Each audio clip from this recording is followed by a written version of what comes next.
কণিকাৰ পাপৰ পুখুৰীৰ পাৰত কান্দোনৰ ৰোল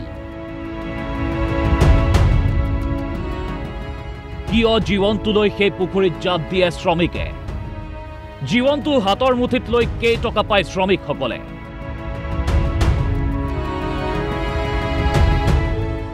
উমৰাংচুত কণিকা হুজাৰ পাপৰ পুখুৰীৰ পাৰত এতিয়া কান্দোনৰ ৰোল উঠিছে কোনোবাই পুখুৰীত সোমাই থকা পুত্ৰৰ বাবে কোনোবাই ভাতৃৰ বাবে বুকুত চপৰিয়াই কান্দিছে মাথো নাতি একটা ছোট 4 বছরের একটাই ছেলে মানে কি করি বলো মানে আমি সহযোগিতা চাই সরকারের উপরে তো আর সরকার যা করে ওইটাই আমি দেখি তাছাড়া তো আমার কোনো রাস্তা নাই তার উপরে ভরসা সরকারের উপরে ভরসা যদি কোনো একটা সহযোগিতা করে আমার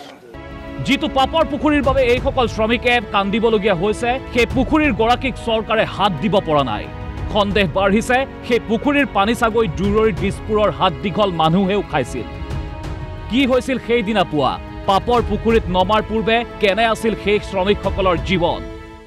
কয়লা খনিত কাম কৰা সেই শ্ৰমিকসকলৰ বাবে মৃত্যুৱে যেন অপেক্ষা কৰি থাকে কিন্তু মৃত্যু অপেক্ষা কৰি থাকে বুলি তেওঁলোকে জানে কিন্তু জানিলেও তেওঁলোকে মাত্ৰ 1500 টকাৰ বাবে জীৱন সংগ্ৰাম কৰে আৰু এনেকুৱা ধৰণৰ এখন ঘৰৰ পৰা এটা তম্বুৰ পৰা তেওঁলোকে ভাত খাজ খাই পুৱা তেওঁলোকে সেই কয়লা খনিলৈ ওলাই যায় আৰু হিদিনাও একে আছিল 3 কিলোটো প্ৰায় 55 জন শ্ৰমিক একেলগে এই ধৰণৰ সাধাৰণ এই তম্বুতে পাহাৰৰ মাজত থকা এই তম্বুতে আসলতে থাকি ইয়াৰ খোৱাপাতিৰ পৰা উঠি ভাত খাই তেওঁলোকে 3 কিলোৰ সেই বিশেষ যেটো কয়লা খনি আছে বা খাদ আছে সেই খাদটোলৈ গৈছিল এক বিপজ্জনক কৰ্ম জীবন আৰু মৃত্যুৰ মাজত মাত্ৰ এডাল খুটাৰ ব্যৱধান তথাপিও কিয় এই কাম কৰিবলৈ আহে শ্ৰমিকসকল কিয় আপোনালোকে কাম কৰিবলগীয়া হয় এটো পেটৰ কাৰণে কাম কৰি থাকে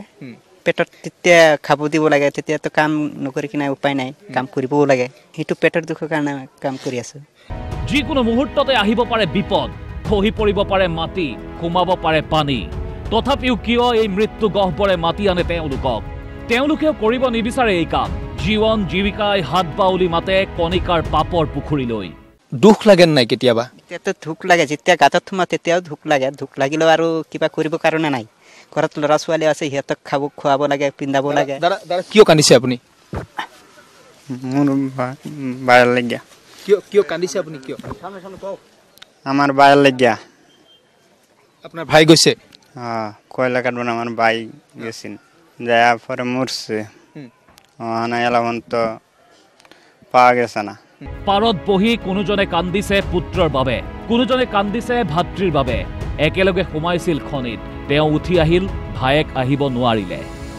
এতিয়া শুনক এই কামৰ বাবে তেওঁলোকে কিমান টকা পায়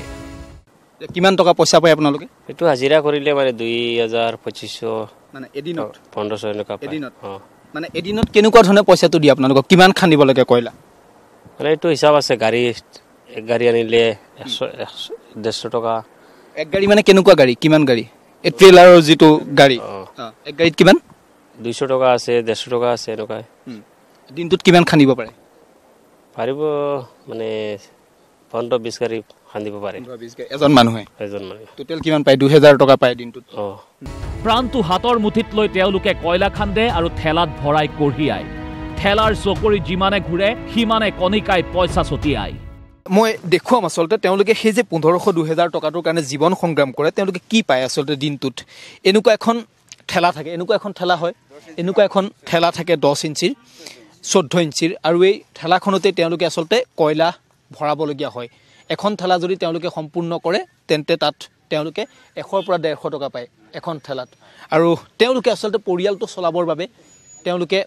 দিনটোত এনেকুৱা প্ৰায় 15-20 ঠেলা তেওঁলোকে কয়লা ভৰাবলৈ চেষ্টা কৰে আৰু তাৰ পাছত তেওঁলোকে তেতিয়া 1500-2000 টকা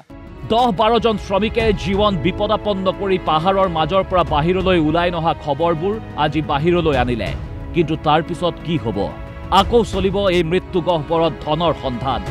পাপৰ পুখুৰীয়ে আকৌ হাত বাউলি মাতিব দুৰ্ভগীয়া শ্ৰমিকসকলক